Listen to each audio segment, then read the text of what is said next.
live at VIVE. We got Dr. Ryan Vega. This is awesome. We got Alex here. So you guys take it away, man. I'm just glad to be here.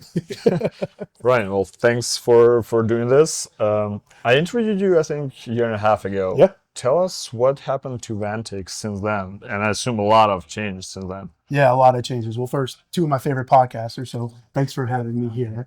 I think one of the biggest things we've changed is this introduction of AI. I don't know if you've ever heard of this thing. It's like this new tool. Everybody's talking about it, but I've heard. it's I'm still trying to figure this thing out. But one of the things we really did as a company was position aggressively, not on model development. We leave that to a lot of the bigger companies. But how do you orchestrate AI into the workflows and into the systems?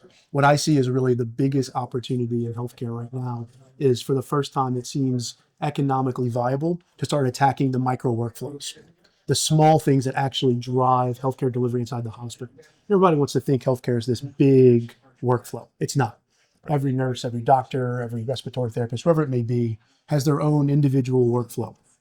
All those things come together to simply just admit the patient to the hospital or to get the patient down to radiology.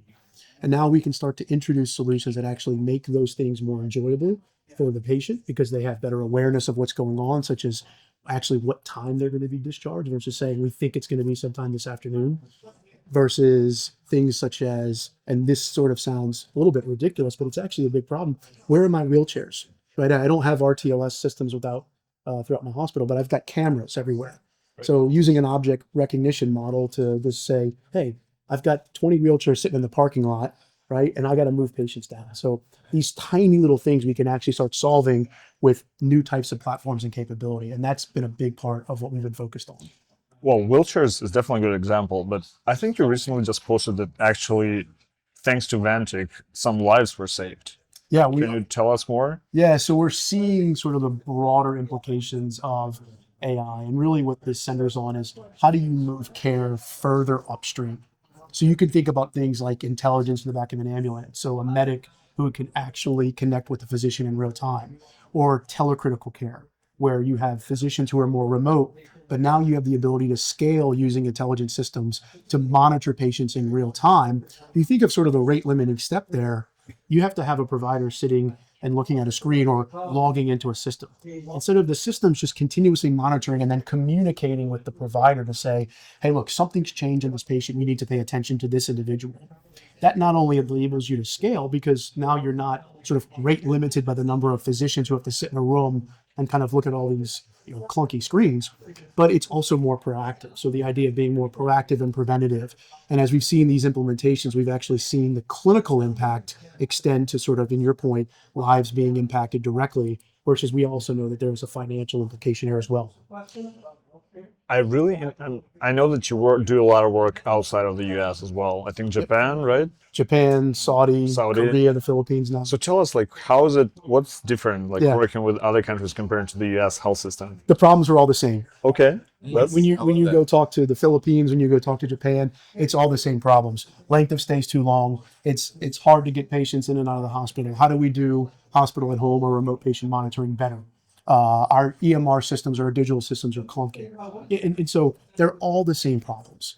What's different is the vantage point. So one healthcare system may be more privatized than the other. Who pays for what is different. And so those things you always have to have an equal appreciation for, because if you're trying to really drive transformation, a lot of it is who's going to pay for this? Who's going to benefit? So understanding who the key stakeholders are in decision-making is what changes.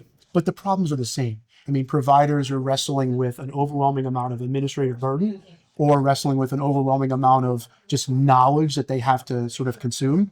Patients are looking for more direct-to-consumer engagement. They want to be able to get care in the home if they can. And so the problems are the same. It's just sort of a different vantage point. Well, I'm really excited you're here. I think it's really cool. I've known you when you were you were the Chief Innovation Officer at the VA. Now you're the CIA, Chief Health Officer at Vantiq, and you're here at VIVE. What are you excited about? What are you seeing while you're here? Love if you could just share. Yeah, I think the things that I always tell people and the big takeaways to get is try to find the practical and the pragmatic solutions that people are implementing.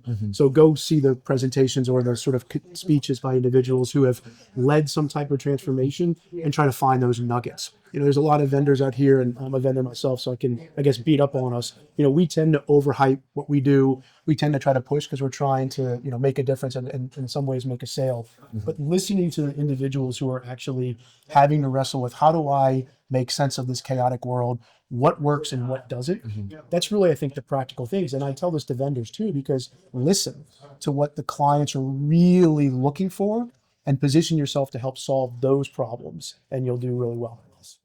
Awesome. Thank you so much. Yeah. Thank you so much. Thank you.